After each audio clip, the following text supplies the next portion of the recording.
Today, I will lay out 3 pros and 3 cons of using a designated wilderness campsite. So let's go! Pro number 1.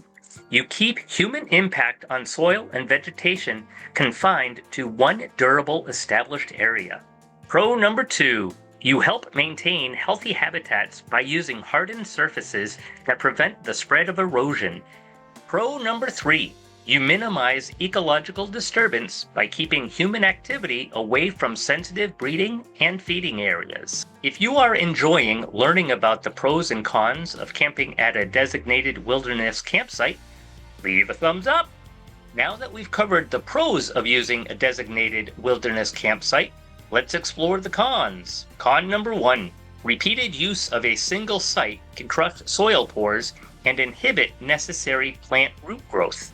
Con number 2. High traffic at popular sites often kills off native plants and native ground cover in the immediate area.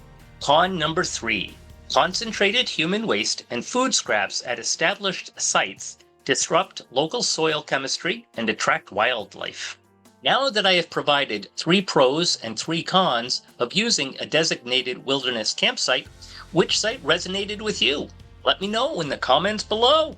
If you enjoyed learning about the pros and the cons of camping in a designated wilderness campsite and want to learn about the pros and the cons of stealth camping, click the video that'll pop up right here